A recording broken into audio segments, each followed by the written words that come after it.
for us is all about.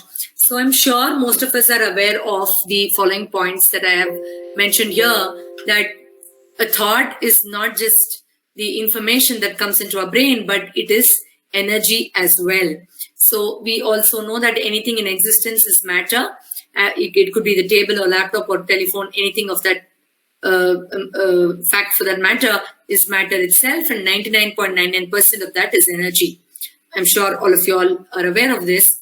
So it's not just our bodies which are a bundle of energy, but also our thoughts. So when we direct a thought with conscious intent or intention, we very well know with the principle of the subconscious mind, or we know about the famous book Secret or the movie Secret. We know about all the other beautiful books of Joseph Murphy about the power of subconscious mind, that they have power, and this power can be transmuted into a specific reality through certain set of intentions, right? So whatever we see in life, we also know is just the vibration of the thought that we offer to it. So we also know that every thought sends out a wave of energy which has a specific frequency that attracts energy with similar frequency. So it is like the magnetism principle that we were talking about yesterday. Therefore, it definitely makes a lot of sense to broadcast information which we want to in turn attract. So I keep telling my students often that if you want to listen to a song that's being played in a radio station, which is at the frequency of 98.1, you have to tune into that station. You can't be playing 102.5 and imagine that I'll now listen to the song that's being playing in the other station. So you got to tune into that frequency. And to tune into it, we know how affirmations work. We know how we tap into the subconscious mind. Most of you all would have read those books and understood that. But there's a specific point that I want to make, and that's why I'm just giving a background to this, that when we need to attract something specific, that we have to match that thing, and we know that there's beneath the logical conscious mind which is willing and aspiring to attract something, there is a whole bunch of background to it. So just like how a tree has roots to it, your subconscious mind has a massive background towards what we actually think. But here is a fantastic thought of Patanjali. Patanjali is one of the main founders of Yoga Sutra, as you all know. So he says that, of course, we know that we do some affirmations and constant repetition of wanting something to manifest something materialistic. But he says, I would like to just reread it as it is quoted by him. When you are inspired by some great purpose, some extraordinary project, all your thoughts break their bonds. Your mind transcends limitations. Your conscious expands in every direction, and you find yourself in a great, new, wonderful world.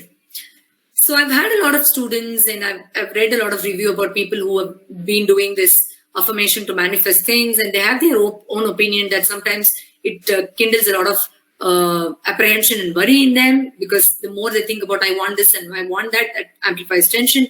Whereas the other set of spiritual people tell me that is it right to always go behind desires and always constantly wanting to attract something and not being in the present consciousness.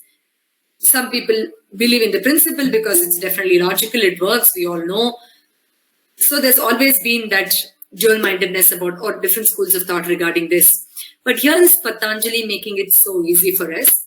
And I always believe in this, that there are three types of thoughts that we all can create when we want to attract something.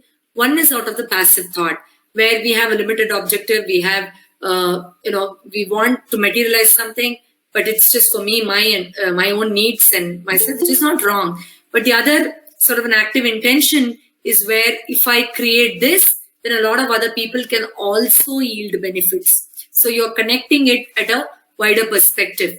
And then comes the real thought where, as Patanjali says, your purpose is so humongous and huge that there are no limitations whatsoever to manifest this. So whenever we are connecting to wanting to attract something, I think it's always appropriate that we think of a higher purpose. It is called as very, very important aspect. In fact, this is This could be a fresh concept for a lot of you who have been following the principles of secret or subconscious mind. We have to always underline the aspect of dominant purpose. Now, what is this dominant purpose? Now, dominant purpose is what exactly do you need? Having absolute clarity. No, it is not what you're thinking. I'm sure you're thinking, yes, we should use appropriate positive words to attract something. We have to think it's already manifested, blah, blah, blah. Yes, we have read that a lot. But according to the ancient Indian spiritual scriptures, where desires are in a way considered as one of the major things that attracts pain and suffering, they are creating a new purpose altogether, so that when you build your desires based on this dominant purpose, you're not entangled in the karmic suffering, or you're not creating that desperation and stress and anxiety, which will again put you into the vicious cycle. So what is this dominant purpose then? Now, I'll give you a simple example. I'm sure from now on, every time you think of manifesting something at a subconscious level, this is going to help. Now, if a person from childhood, or probably from the time he understands that, the principles of subconscious can help me attract what I want, is willing to attract money, which is not wrong. So let's say he makes affirmations, I attract money, I love money, I attract lots and lots of money, I make a lot of money, I'm making big business out of this, so a lot of customers are coming in, I have a lot of money, and all that. Nothing wrong, you'll definitely have a lot of money. But dear friends, we know how subconscious mind works. I'm not going to elaborate on that. We all know that it doesn't understand the joke and what you're serious about. It cannot get into the intricacies or inner layers of what exactly you want. Neither can it decipher meaning from what you actually meant. So it will only manifest something that you keyed in with specific emotion, specific degree of intense emotion. So in my journey of, I'm not degrading the value of money. I also love money. All of us love money. It's a beautiful energy. But what would happen? I'm telling you, if that becomes my dominant nature and aspect and goal, then my subconscious is, okay, let's go for money. But in the journey of reaching there, since I haven't put my dominant purpose, it will say, we will ensure, or I will ensure that you get money, but you might have to lose upon your health. Doesn't matter. You have money. You might lose upon your relationship. Doesn't matter. You have money. Maybe you will not get a good night's sleep because you're working 24/7. You have a big list of clients lined up for you. Doesn't matter. You still have money. Oh, look at your beautiful car. You have Lamborghinis. It doesn't matter. You have money and you have a car, but maybe you're hurting your spinal cord because you've been sitting for more than 18 hours in your office, interacting with your clients or doing your project. But doesn't matter. You have money. Eventually, you might, I'm not saying this could be true in every case, but I'm trying to make you understand what this dominant nature or dominant purpose is all about before you think about attracting things in life. Right. So eventually a person can land up having a lot of money, but at what cost? What did you put in stake for? What did you sell for? As that famous saying goes, do everything and anything for what you want, but don't sell your soul for it, So there's another famous story that Osho used to tell in his discourses. I will probably tell that after I end this example. So eventually what happens is you have a lot of money, but maybe you'll end up losing up on a lot of other things. The very reason why you wanted all that money. But let's now imagine the same scenario where I understand the dominant purpose. I understand the value and essence of what is really, really important for me, and I have a blueprint. So whether I have money or not, I want happiness. So if I strive for I am happy, I'm ever happy, I'm always happy. I feel happiness within, I feel with something and without something, and I always feel happy. This makes me happy. If it is not there, that is also fine. I'm always happy, irrespective of the circumstance. But I am happy. So let's say you make such affirmations and connect with your subconscious with similar programmed intentions. Your subconscious or the logical mind, which also works in alignment with that when you're doing an affirmation, knows that for you, happiness is a synonym for good relationship. Happiness is synonym for your good health. happiness is synonym for, of course, if I'm not feeling healthy, I'm not happy. If my partner is fighting with me, I'm not happy. If probably I'm under loss, I'm not making enough money, I'm not happy, blah, blah, blah. So there are so many criteria that is attached to it, that is merged with it. The very word happiness is such a expansive, progressive term that you tend to attract all this. So the dominant nature, for example, I can take example of my own profession. The dominant objective is to help people realize that holistic wellness and drugless therapy is definitely one of the top modalities of treating a person. So if my dominant nature and purpose and objective is that, and I make affirmations based on this, then obviously as a part of helping people, I'm going to make a lot of friends, I'm going to write books, I'm going to travel, which has been happening, I'm going to make beautiful meditation tracks, I'm going to make a lot of money, I'm going to be comfortable, I'm going to be in alignment with my soul purpose. So when we are making affirmations, we are so fancied about certain terms and explanation of late with some books that's coming up, but never ever misalign yourself from the spiritual purpose of why you're born for, because when you deviate, then you might land up getting what you did suggestions and affirmations for, but you might also land up losing on the very purpose why you attracted that. So that is why I often keep telling people that when you make an affirmation, please subject it to the universe and surrender. Do not be desperate. If I'm making an affirmation or suggestion that I've bought a car, it's beautiful, it's comfortable, it's luxurious, blah, blah, blah, and all that, and you imagine that you're driving it, like all that suggestion that's given to us in those famous videos and books, fine, fair enough. But at the end of it, yes, sometimes with a heavy heart, but actually with a light-heartedness, you've got to surrender to the universe and say, please let this in if it is for my highest good. Please let this in if it is for my highest good. You can say, how can a good car not be for my highest good? I will definitely think it is for my highest good. Who knows? You might have an income tax raid after you buy that. So you got to really surrender that and be absolutely neutral about its outcome. So I'm sure you know about the other principles of how you got to do suggestions, but this I thought is important. Right. So now there's another very important problem that most of my clients come up with, that when they are meditating or doing suggestions or working on their health, they have certain primary thoughts, negative thoughts, in fact, which keep nagging in their mind or keep worrying them. So we got to practice something that can help us to release them, because if I give you a bottle that's filled with dirty water and I ask you to drink it when you're thirsty, you will definitely refuse. So what if I pour good water into the same bottle and say, now it can be better for you to drink, why don't you drink it? You will say it has got diluted, but it is still not fit to be drank.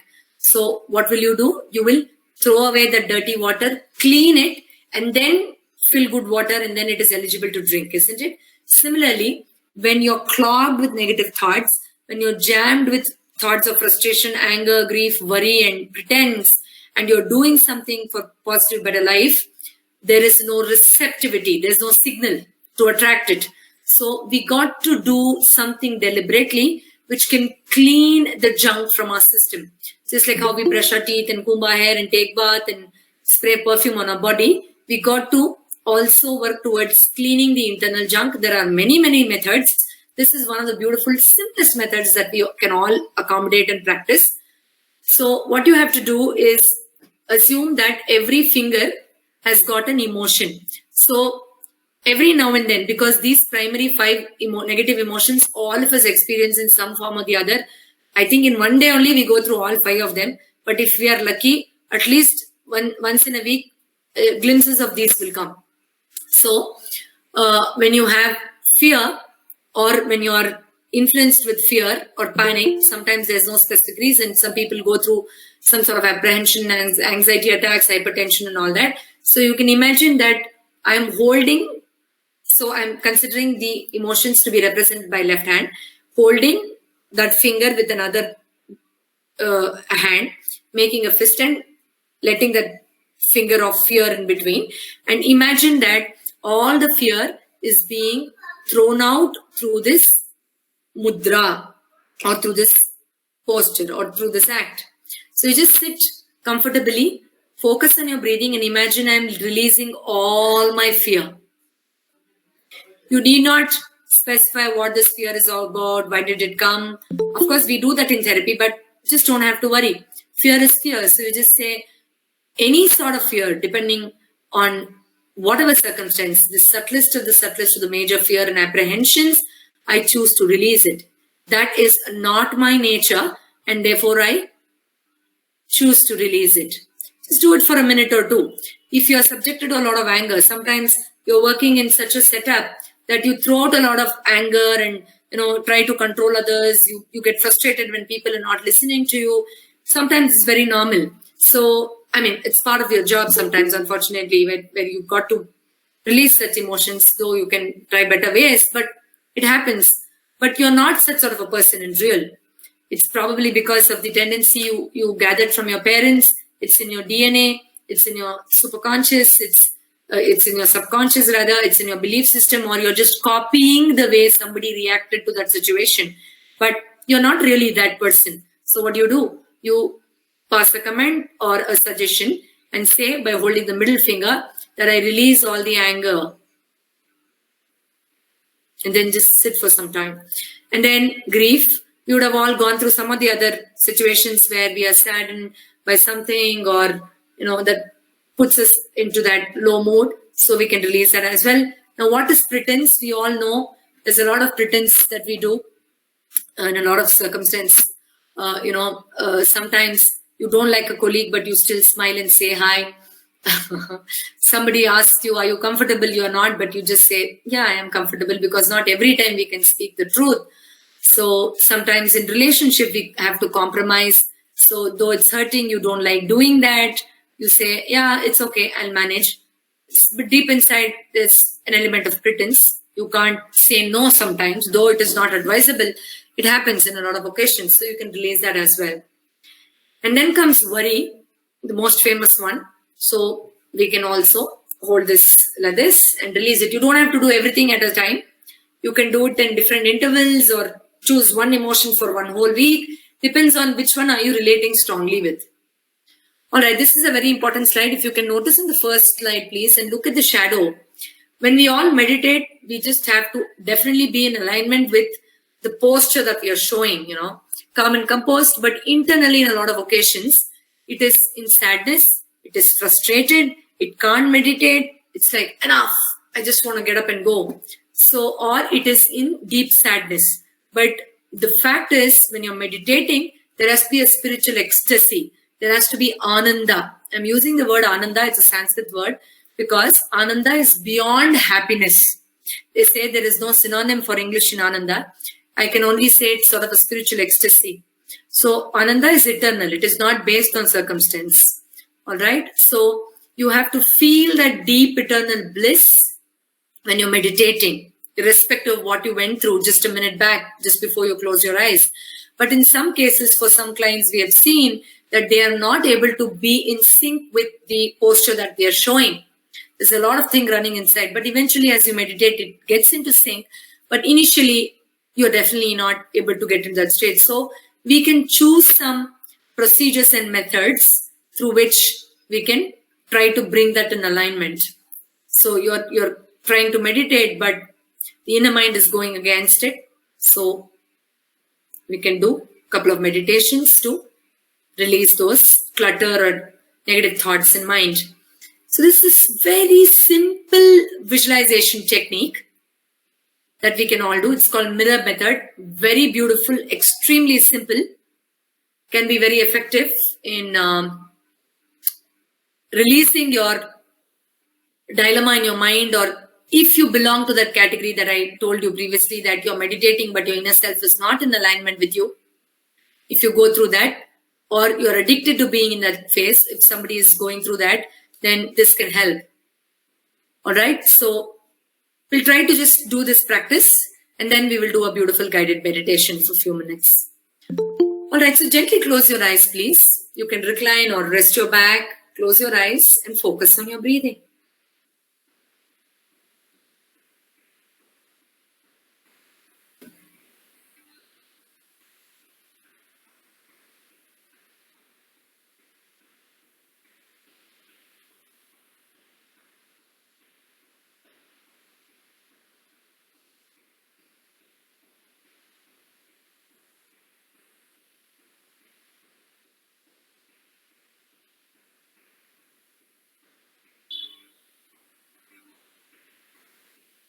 Keep focusing on your breathing.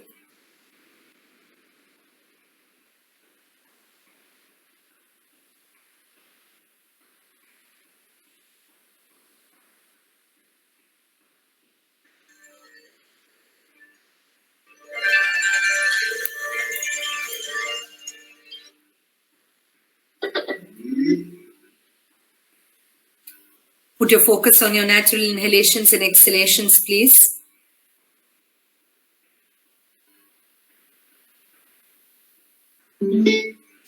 Conscious deep breathing helps us to dive into the deeper layers of mind. So breathe in and out.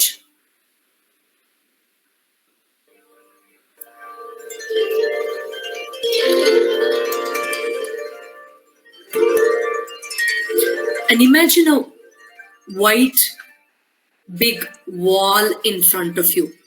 Big white wall.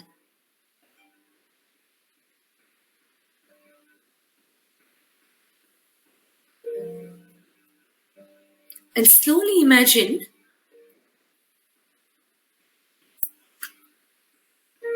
an old mirror hung towards the left side of the wall.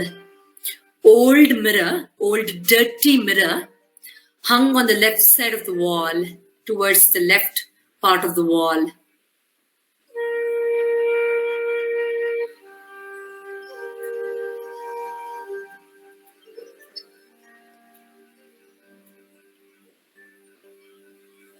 As you approach this mirror, it is reflecting the troubled inner part of your mind. That part of your thought and mind, or thoughts and mind, that is perturbed, disturbed, is against your willingness to be in peace while you meditate. It is giving you negative thoughts. It is working against your intentions. It's like the inner saboteur. It is going against you all the while. Try to project and see all that clutter and frustration that runs in your mind when you're trying to settle down within yourself.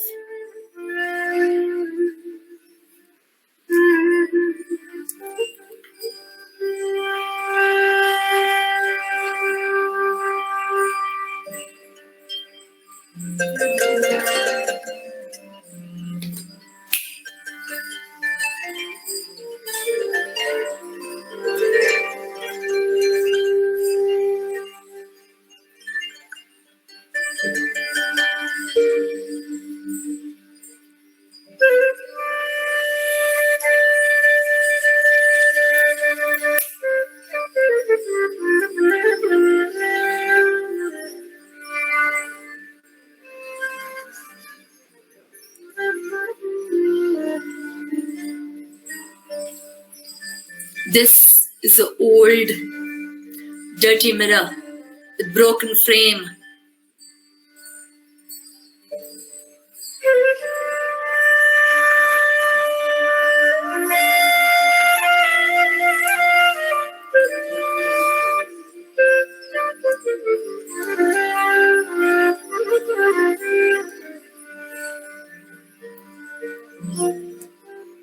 Now slowly and gently,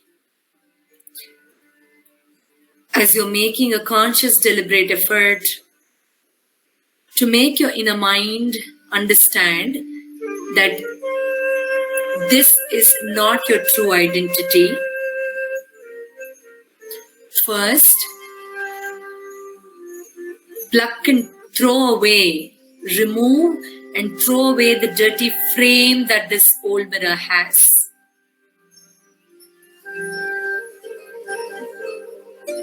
Now,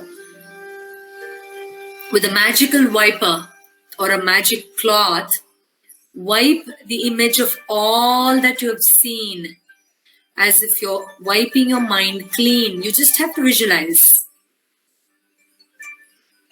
This is a magic cloth. It's wiping all the images that you've seen. It's a magic cloth. You can wipe anything. Your mind is now becoming like a clean slate.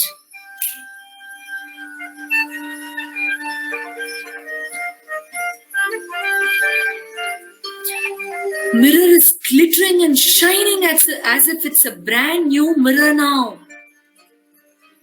Slowly lift the mirror with both your hands and move it towards the right side of the wall, please. To a new location towards the right side of the wall. And as you move it to the right side, new chords are flowing into your mind. New image is already being projected in the mirror. And to make it feel important and to celebrate this, imagine fixing a brand new frame to this mirror. Posh, brand new, grand, glittering frame, or anything that you would love to have like a frame for this mirror.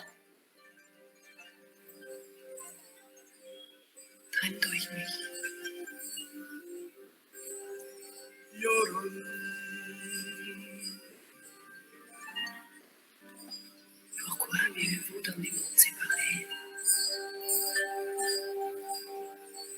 And now see a brand new image of your own self, which is in absolute inner tranquility, in deep sense of meditation, which is experiencing that ananda, eternal happiness, divine bliss.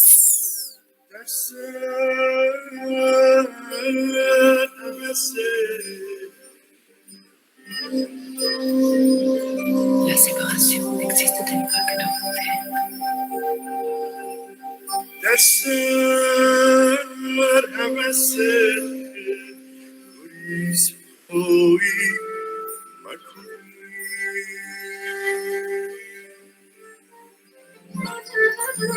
See all those qualities that you always wanted while you subject yourself in deep meditation, being projected by your inner and your outer mind.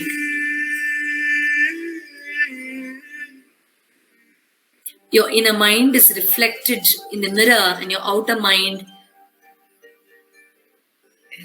is your own conscious mind looking at the mirror. As you are, so is the reflection in the mirror, isn't it? So you're seeing a brand new image. Your inner and the outer minds are now in alignment in this beautiful brand new mirror.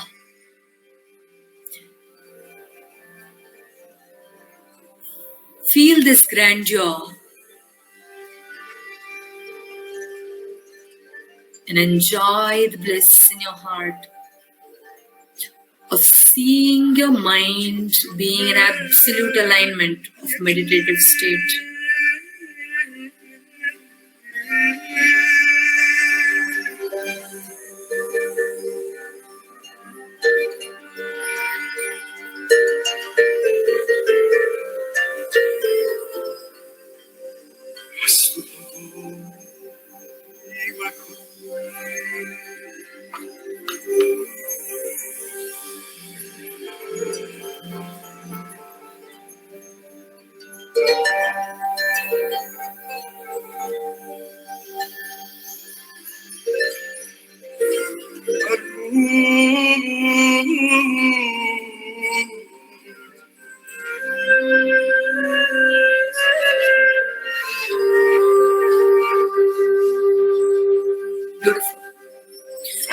slowly and gently.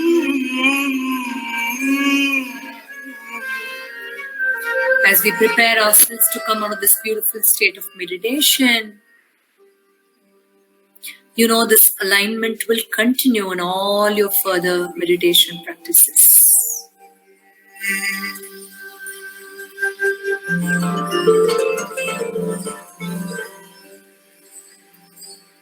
Restez unis et vous allez comprendre ce que signifie aimer.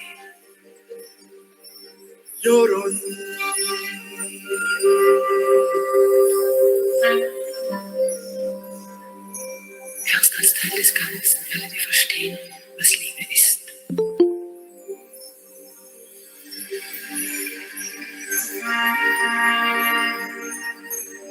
Don't drift apart. You understand the truth of love.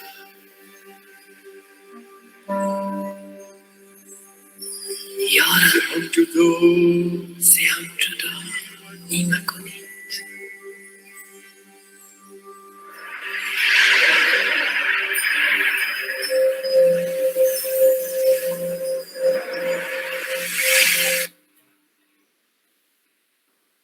Beautiful. Gently move your fingers and toes. And when you feel you're ready, please rub your hands, keep them on your eyes, open your eyes and come back to normal, please.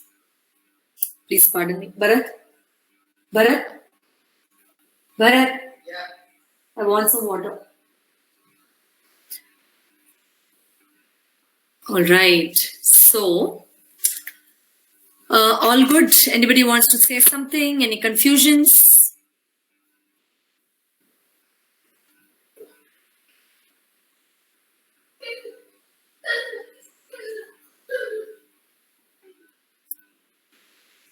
Ram and Madhu, anything that you guys want to say, or can I proceed further?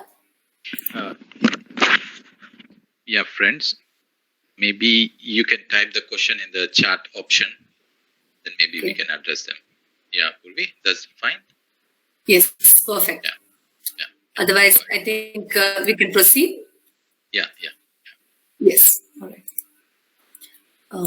I hope you're seeing my slides now.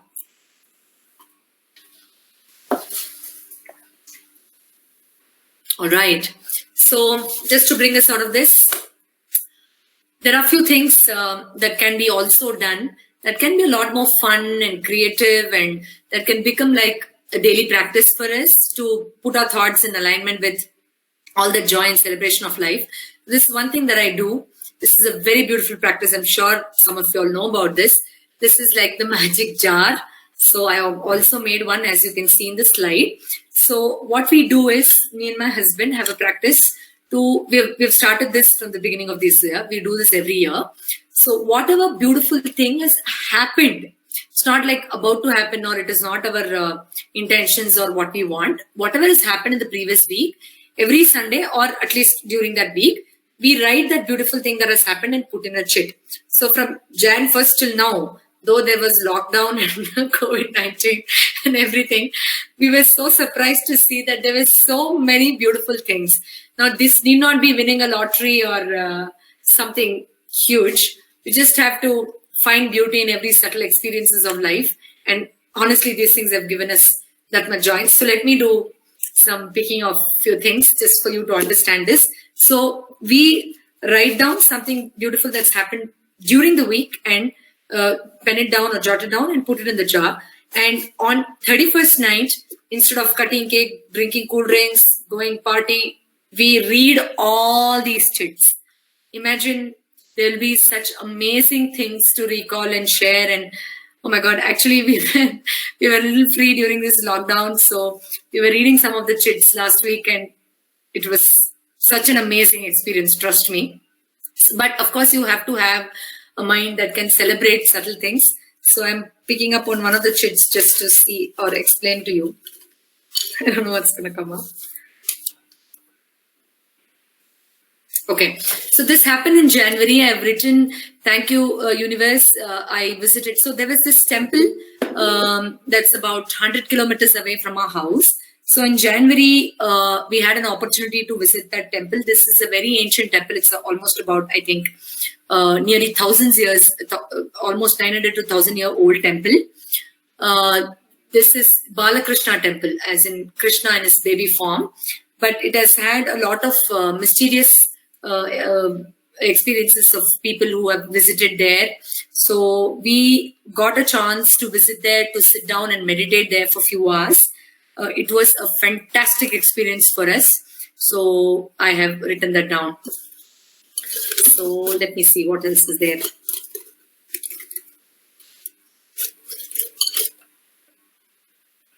Okay. So during this lockdown, of course, I'm sure all of us would have done that. We really enjoyed distributing food to people in need. So there were these low-wage workers who lost their jobs and they were in need of food. So we went there, and with all our protection, of course, we went and distributed food to a lot of people. And that happened to be a sacred, auspicious day. That was Shankara Jayanti, in fact. So we enjoyed this a lot. So you just go on writing anything that has brought joy to your heart. Now, these affirmations of wanting something is not just about, going on with ever-ending list of I want this and that. It's also about being conscious and awareful of what you already have. Only then you will develop that power to attract more of this. So it is the element of joy and not really. So you can ask, so what's the big deal about going to a temple or helping few hundred of people? Everybody does that. I mean, there's no big deal. But the element of joy that comes, like they say, think of beauty is a joy forever, or that beautiful sweetness that comes into your aura is something that's like a medicine, or that gives you that magnetism to attract all that you want. So there's another one I've written. We recently created an anthem for our clinic. So I always had this. So there are a lot of such shits. I had a crazy intention from almost, I think, 5-6 months that we should have our anthem, like every country has an anthem. So that in the morning we pray, or we chant that, or we play it on the player, or when we are winding the clinic, so that reminds us of our true purpose, the spiritual intention, and how soulfully we have to serve to the people who come there with expectations of getting better, and also can have few values for people who are aspirants of health. And fortunately, we found a fantastic anthem, and we've been practicing that. So I've written that. That gave a lot of joy to my heart. So yeah, if you've already been practicing it, nothing like it, but some practices like this that can bring in a lot of joy also brings our thoughts into alignment, because we know we are addicted to nagging and complaining, and these tendencies of always comparing and judging. So these things can completely change the brain circuit. If you've read Joe Dispenza's books, you know how these little things of nagging and complaining and blah blah can actually make an impact on your brain.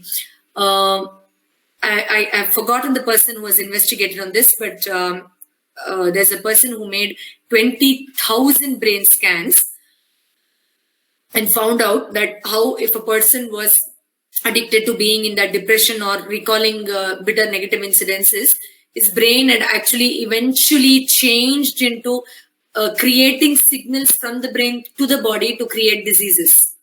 So when we create such beautiful things, you're healing your brain actually, right? So the next most beautiful thing is Anapanasati meditation. We know we are all blessed to have Brahmashi Patriji sir, where he's doing such a, I fall short of words, such a phenomenal, fantabulous job to awaken human consciousness.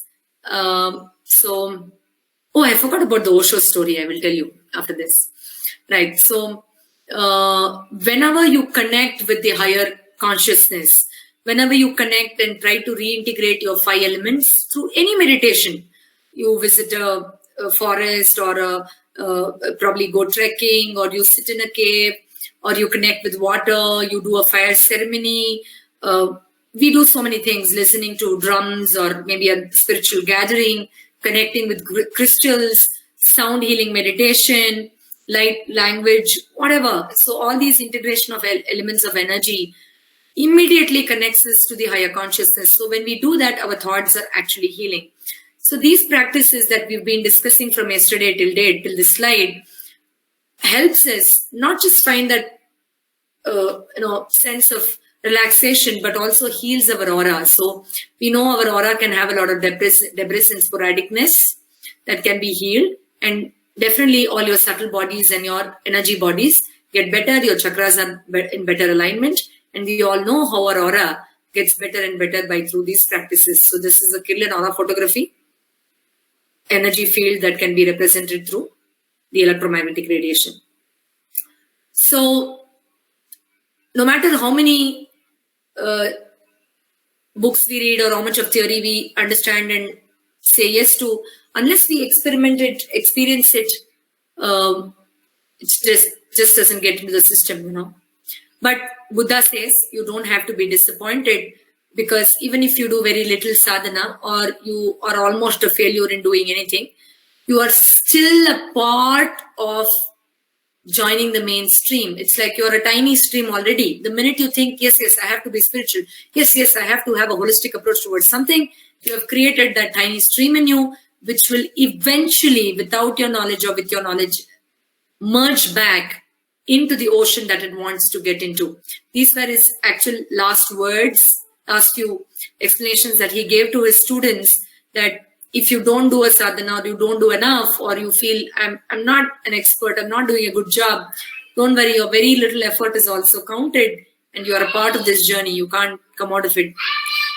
So pardon my son screaming in the background, please. Right. So, okay, so we are not yet winding up on this. So I was telling you about the story Osho used to share in his speeches, that there was this filthy rich fellow, and due to some accident, he lost his eyesight.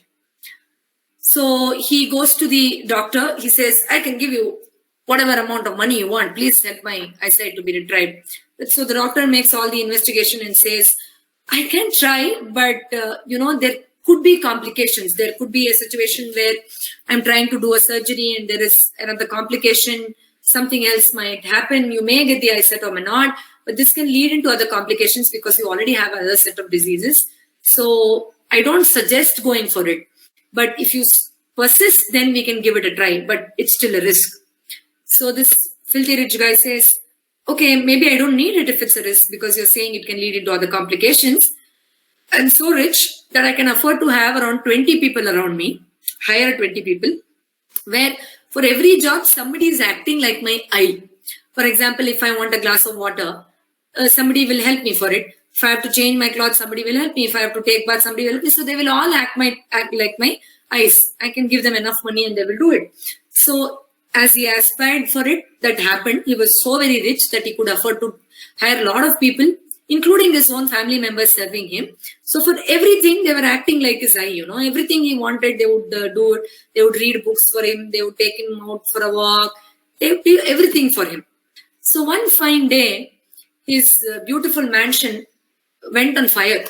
So some fire accident happened and it was burning.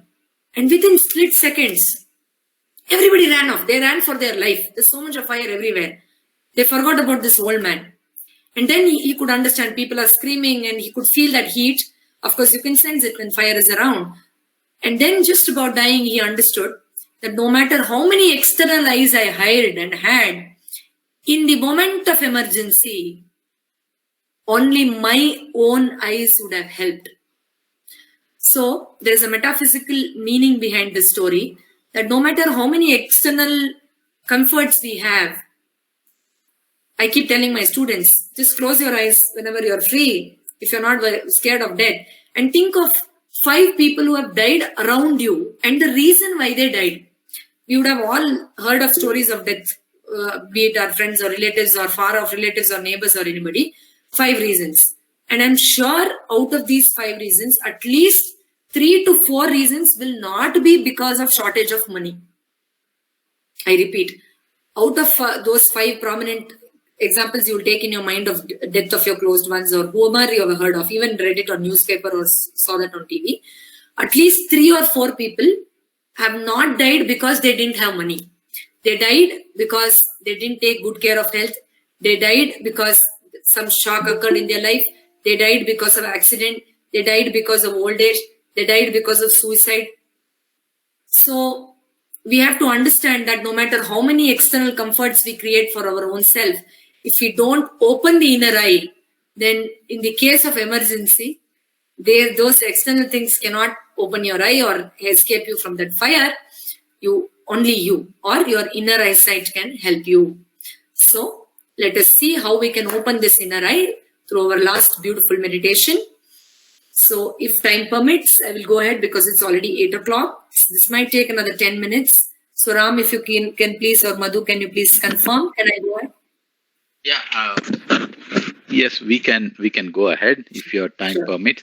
And there is one thing: some of our friends had asked some questions that are in the comment list here in the chat list. Well, you can take a call. Either you want to go for these answers now or even towards the end.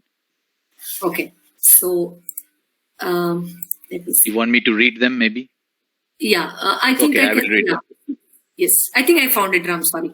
Oh, yeah. Okay. Okay. So Deepak says, how can we effectively align our goals to our soul purpose? Yes, that's a beautiful question.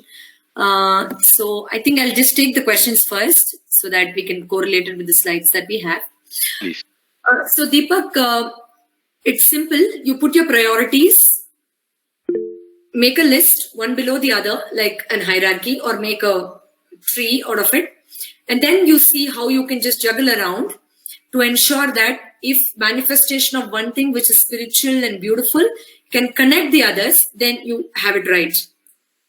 All right. So if you are a businessman, for example, of course you would want a lot of money. But then if you put your other thought that customer satisfaction is my priority. Hi all, please write your questions with us. Okay, good. Vandana, please explain ring, pinky, thumb. Okay. So this is pretense. This ring thumb also, I think you asked. Okay. So this one is pretense. The last finger is pretense. So if we are subjected to a lot of pretending, faking our personality or lying a lot, or we are trying to project a personality which we are not truly all about, then we have to release this. All right. So this is fear, anger, grief, as in sadness. And this is worry. Okay. Wow, Krupa, I love your question. Most of the people have this problem that they feel they're meditating, but they're not connecting with inner self. Usually I start my presentations with this. I think yesterday I forgot. Please do not be under the notion or impression that when you meditate, you got to feel that some different vibes and, you have to have your third eye open and see colors and blah, blah, blah. No, I'm sorry. It is not at all necessary. Just to be in this space of stillness is sufficient. Different people have different methods of articulating it, different expressions of feeling it. So for you, what is important, or for any meditator for that matter, is to just be in that stillness. In fact, Osho and other meditators say that you don't even have to make a deliberate effort to stop the thoughts. You don't even have to do that. Ramana Maharshi says you don't even have to do a specific act to meditate. In fact, he says just be, just witness. So, but Buddha made it so easy by helping us focus on the breath, since it's the key of life. So you don't have to really, get that different exotic experience of connecting with your inner self. You don't have to. Your consciousness, as in being awareful of your act, is sufficient. Everything is happening automatically. You're not aware of it. So don't run behind any fancy, transcendental, or those terms which have been used by other people or in books. Yes, they use it because the bliss that's coming in the heart, they don't know how else to express. So they have their own terms and explanation. But please trust me on this. It's not necessary. You just have to be in that state. That's about it. So Anapanasati is the best way. If you can spend 15, 20, 30 minutes following the rhythm, that is enough. You don't have to worry about anything else. So trust me, you have to win over this desperation that I want to feel something different. The more you run behind it, the poorer your experiences in meditation will be. Trust me on this. Just let it be. Just focus on either breath or just being present in that moment with your friends, or you can pick up on something more simpler where you're just doing a mudra and you're just focusing on what you're doing, or a yoga posture and you're looking at yourself, how you're sitting. Start with that and come to Anapanasati and just focus on your breath and forget about the other transcendental different experiences, because that's going to be an automatic, spontaneous impulse that will be created. You cannot derive that deliberately. It's not possible, according to me. Sorry, Deepika. I know, I saw that later. Deepika, yes. Kavita, what is the process or procedure of understanding life purpose? Wow, this is my favorite question. Pardon me if I'm making an elaborative explanation for this, but I know we all have a life purpose and it's nice to know, but you know what? I've had a lot of people who come to me and ask, oh, I'm so purposeless, I'm just a housewife. Trust me, on the space where they put occupation, they write just a housewife, or they write strike it off. So it doesn't work like that, because most of the times your life purpose is to be in your role. To be in your role. As in, if you've done all the beautiful things in multiple lifetimes and you want to be a mother or a beautiful wife or to grow some plants, what if that is your life purpose and you're doing it? You want to grow more and more plants. You want to teach more and more students. So you want to build more and more beautiful houses for people as per their dream. So it cannot be different from the role you've chosen, because your super duper intelligent subconscious self, when it was programming its life script, knew what his life purpose is, and therefore your role as a farmer or a constructor or as a housewife or whatever you are, Kavita Reddy, whatever you are. So you're already your life purpose. Now you have to make yourself better. That's all. So there's no different, oh, this is your life purpose sort of thing. I know it is nice to have that, but honestly, not necessary as well, because your role itself is a projection of what your life purpose is all about. I hope I've answered your question, but if you have more doubts, you can ask me. Yes. Krupa, thank you. How can we connect with inner peace and tranquility into a physical world? Wow, that's beautiful. Well, there are a lot of ways through which we can do that. Yesterday we did certain practices. I'm not sure, Conscious Savi, if you were there. Yes, yesterday. So when you're already in that consciousness or in that state of bliss in your heart, when you meditate or when you do some spiritual practices, they project back easily. But there is a small trick to it that you can do. This is in answer to the question that Conscious Abby, if I'm not wrong, has asked. So there's a trick that you can do. After you meditate, after you finish your stipulated time for your meditation, the last second, just before coming out of meditation, you can affirm yourself that all that I've received in this beautiful state of bliss, all that I've learned about peace and tranquility in this state will be projected into my physical reality through my actions. All my actions will be converted into actions of love and compassion. My heart will be a space of compassion. My mind will reflect that. My mind will be a space of tranquility, awareness, and calmness. So everything that I do will be in alignment with this. So every physical reality that I will experience till I reconnect with meditation, that is, till I connect again with myself, is going to get better and better by observing these qualities. So in the last second, I repeat, you just say the last bit of your meditation. When I come out of the meditation, I'm going to use these principles or these beautiful experiences into my physical reality in a better way than what I was doing till date. Because your question is actually fantastic, because we all know that in the state of bliss and meditation, we forgive, we are very good people. Nobody like us. We are an absolute joy. But the minute we open our eyes, then we tend to go back to that aggressiveness and that anger and that nagging and that complaining, and that it's very, very common. But when we do this affirmation, then you know already, consciously and subconsciously, and even with the filter that is in between, that remember you said you're going to use the energy from the state of bliss that you had in meditation. So project it now in this action. So if you can do this affirmation just before you wind up, that will be very good. Yes, thank you, Deepika. Thank you, Kavita, and thank you all of you for your questions. So now we will do another short meditation and then wind up. So now this is especially for people. I was one of them. So who often have these questions like, what is that I need the most in life? I don't understand what I really need. What do I have to become to attract what I really need? Or what is stopping me from being what I really want to be? So, and so many other similar questions. So let's try to find a way out for these confusions and all the clutter that runs in our mind. All right. So just give me a minute, please. Bharat? Okay, my husband is babysitting, so I will probably have to scream a little louder. And I'm not sure how I mute myself here. Okay.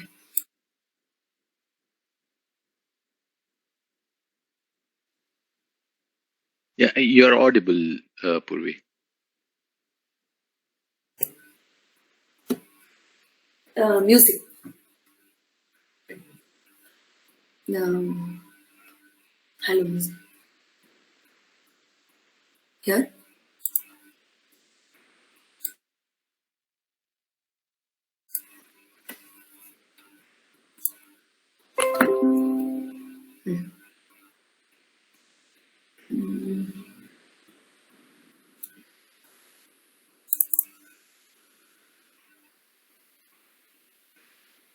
Sounds so low.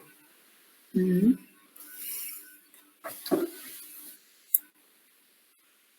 This one. No, I know that. Which one you want?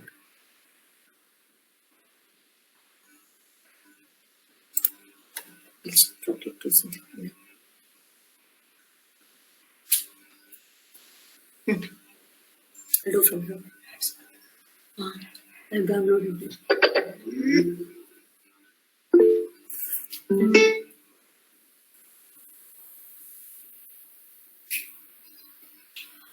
All right, so gently close your eyes, please, and focus on your breathing.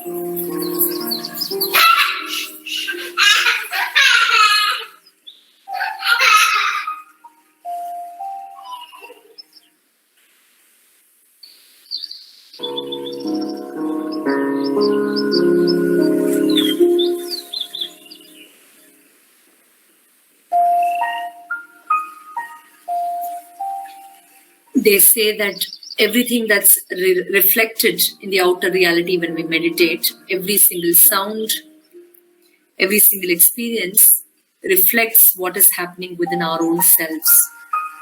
So when we hear somebody banging the door, ringing the bell, some construction sound down the street, somebody screaming your name, phone ringing, child playing, screaming, crying, are all reflections of something that's happening within our own selves, and it has been metaphysically projected to you.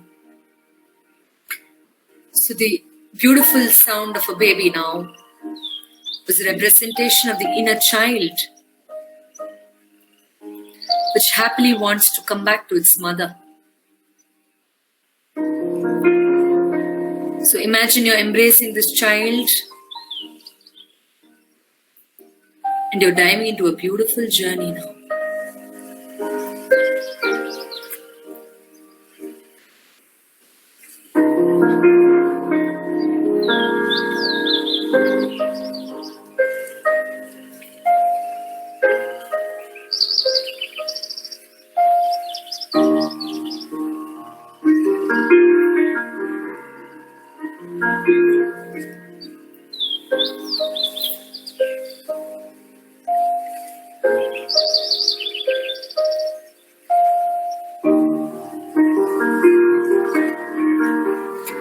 Slowly and gently now, imagine a beautiful garden. Softness of the grass, fragrance of the flowers, exotic panorama. Soothing your senses. Lie down on this bed of grass, please.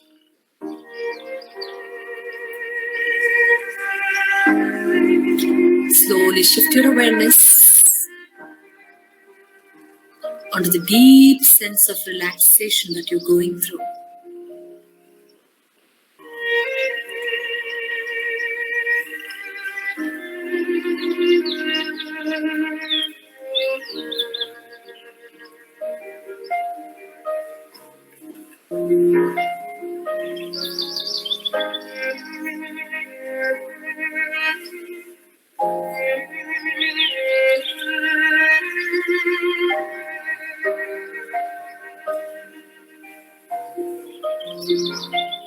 Slowly and gently shift your awareness onto your energy field, the beautiful cocoon of energy that surrounds you.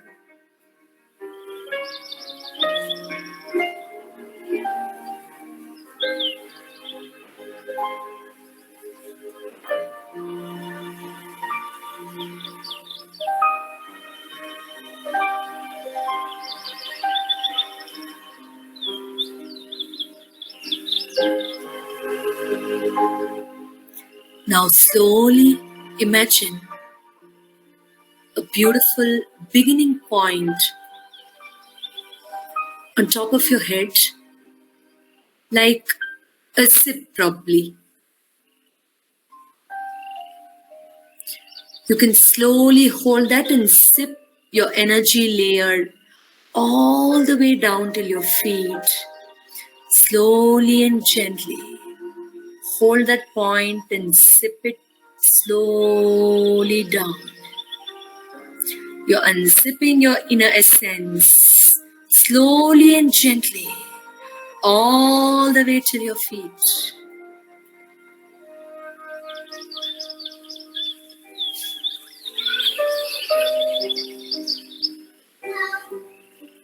Your inner child, your inner essence is now desperately unfolding itself, making its presence felt. And slowly, with the space that you've created, that you've opened up, it's sliding out and sliding up.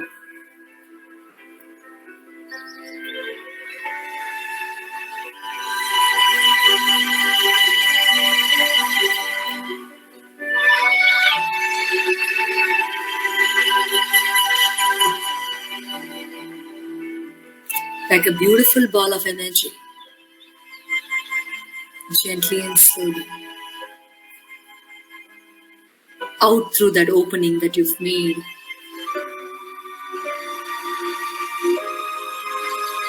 All set to fly towards the sky, towards higher dimensions.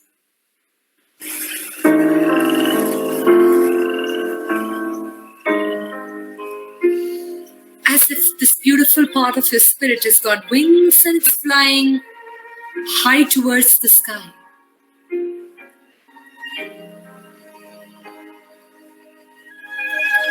Higher and higher. Deeper and deeper. Deeper and higher.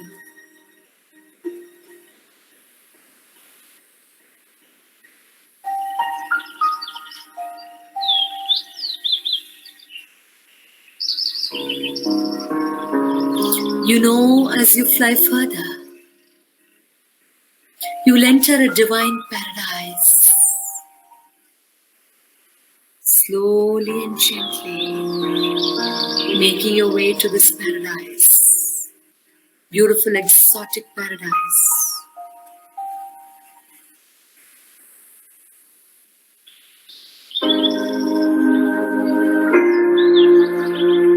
You access that point and you feel so happy and delighted.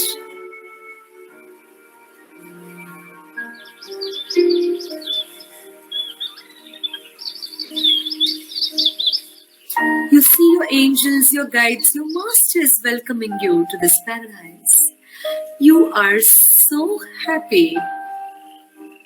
They're hugging you and kissing you. They're welcoming you with immense joy. And you know you're here for a purpose.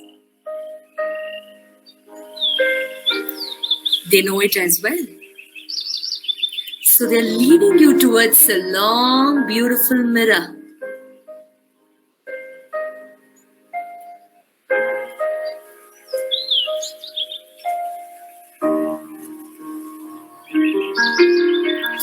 You're so excited and thrilled to see this long, beautiful, precious mirror.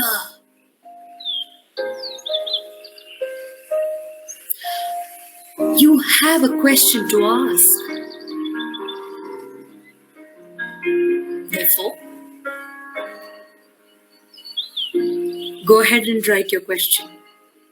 What is that most important thing that you wanted to ask to the universe? You might not be able to recall what it is right now. You may choose to even imagine that you're writing a question. Or you may write what you feel like. You may ask anything that you were so desperate to know for all these years. Go ahead and write that one beautiful question, that important, precious question that you want an answer for.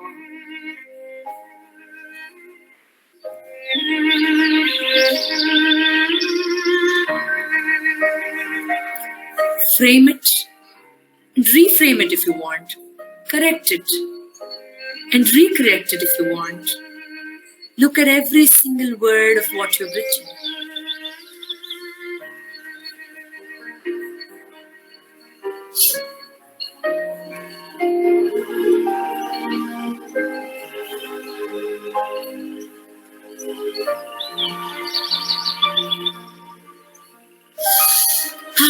Now you feel, yes, I've finally written the question.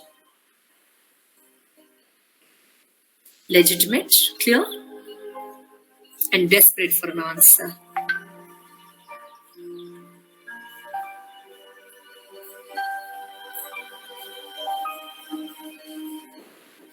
Slowly and gently, as you stand there gazing at your question that you've written, now imagine the answer for this is slowly popping up in the mirror.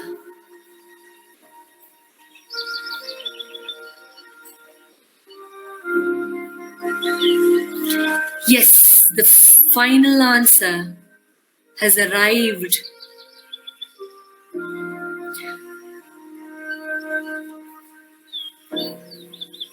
You can vividly read it. Such profound words.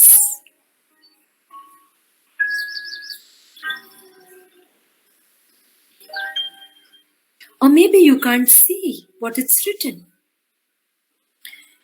Maybe you can't understand. Doesn't matter. The answer has arrived into your inner self. All you have to do is to believe that the answer has arrived, is to imagine that the answer has been projected, and feel that joy in your heart that you finally got the answer. You got to just celebrate and feel happy that yes, I found the answer. This is the one.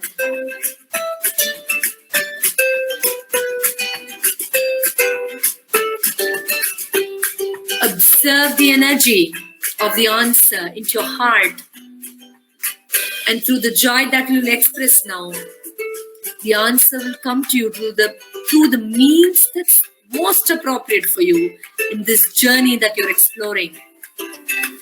So just feel the joy of getting the answer and dance with your angels and masters with contentment and happiness.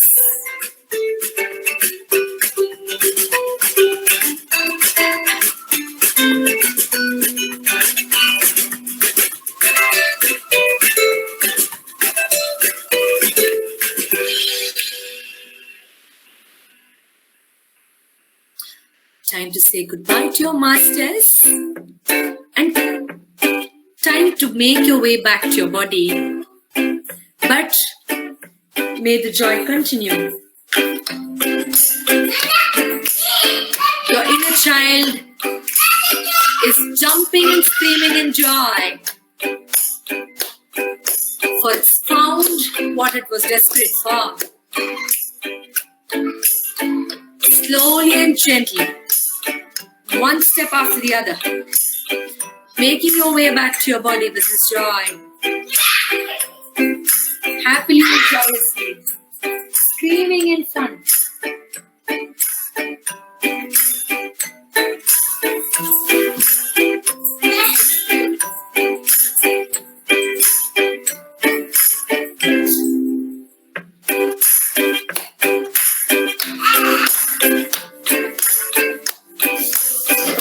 Making your way back towards Mother Earth.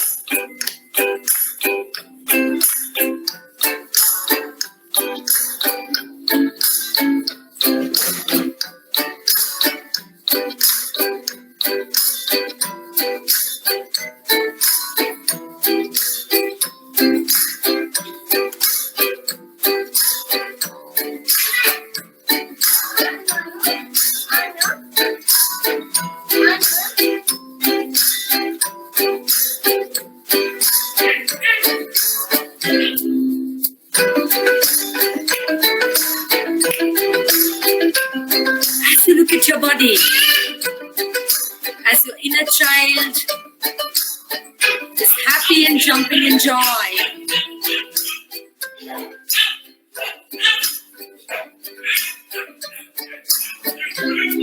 just before you dive into your body, celebrate this moment of observing your body.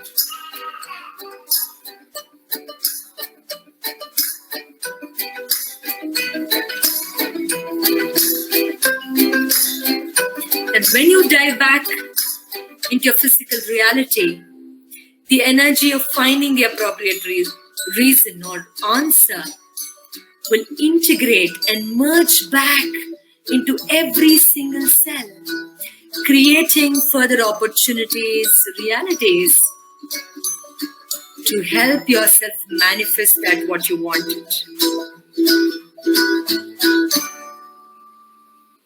Slowly and gently, jumping back into your body now.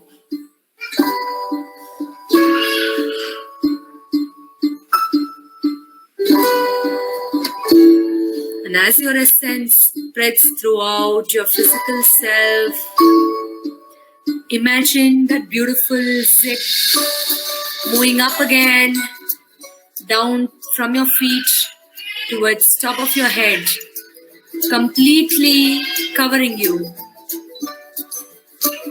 and wrapping you up to be a better person, of deeper understanding, joy and celebration.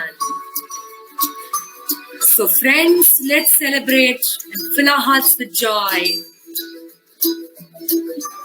assuming, believing that yes, I'm already that answer that I was looking out for. And universe will find its own ways to bring it into physical reality and understanding.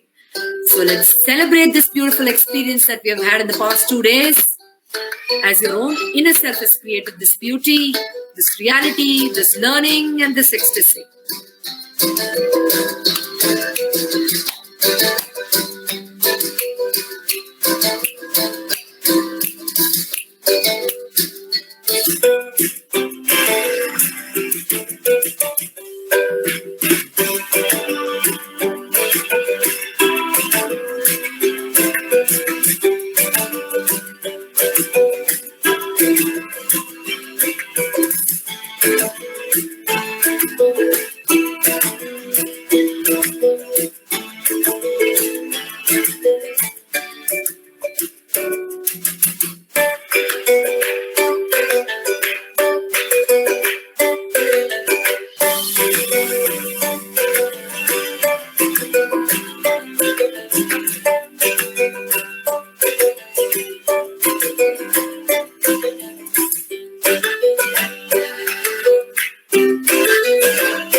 right, with this feeling of immense joy, pleasure, and happiness, slowly and gently move your fingers, move your toes, make some gentle movements in your body. And as you continue to feel this happiness and joy in your heart, rub your hands against each other, keep them in your eyes, on your heart, and slowly come back to normal, please.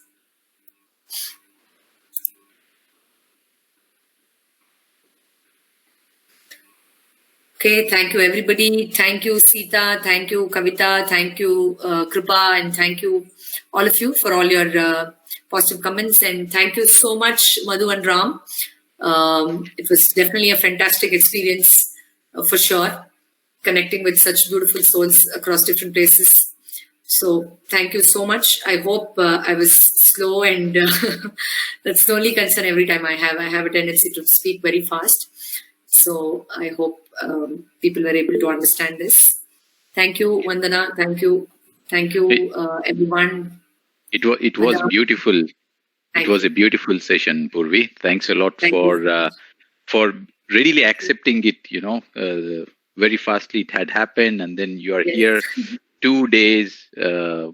Each and everything you said was just vibrating each cell within the body, and all our friends yesterday were sending us their experience, saying that it was almost 2 hours, and it just did not mean. I mean, it was just like few. Oh, thank you. That means a lot to me. Yes. Thank you. So thanks a lot.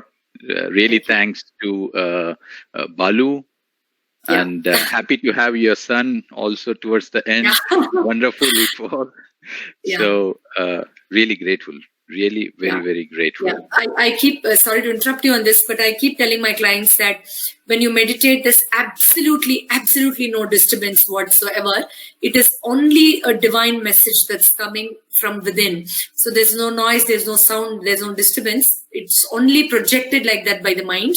But every single sound that we hear when we are in meditation holds a message. So I'm not taking sides of my son, but honestly, to talk about inner child and to have him run here only during this part of the session, the past 2.5 hours, was no coincidence at all, because he's been sitting in the next room for almost 2.5 hours now.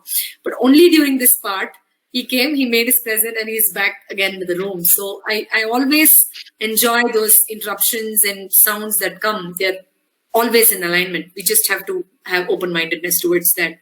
Thank you so much, everyone, once again. I'm also writing a book called Holistic Wellness. So this lockdown has helped me to jot down all my thoughts. So when it's released, then I will definitely let Ram and Madhu know. Yeah. Yeah. Thanks a lot. Yes. Super. So many of our friends are asking, and it's the same question we have. When will we see you back again? So hopefully soon we will connect. Definitely. And yeah. So thanks a lot again. Yeah. Thank you. Friends, very quick information. So tomorrow we will be back at 5 p.m. German time, 8:30 p.m. India time for the meditation. Hopefully Zoom is back. If Zoom is not there, we will find a better, let's say an alternative solution. So please be in contact. Send your WhatsApp number in case you're not there in the group to Madhu or mail us or whatever. So we are all connected and we don't miss the session. So thanks a lot. Thanks again. Thank Purvi. you. Yeah. Just a moment, Madhu. As well. Yes, please. Purvi, I must say that you were very spontaneous. Wow.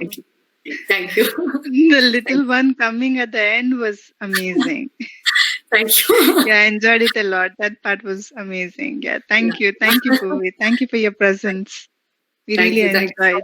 Yeah, thank you. Have a great day ahead, and good night for all Indians. Good night to Purvi. Yeah, bye-bye. Bye. Bye-bye. Bye.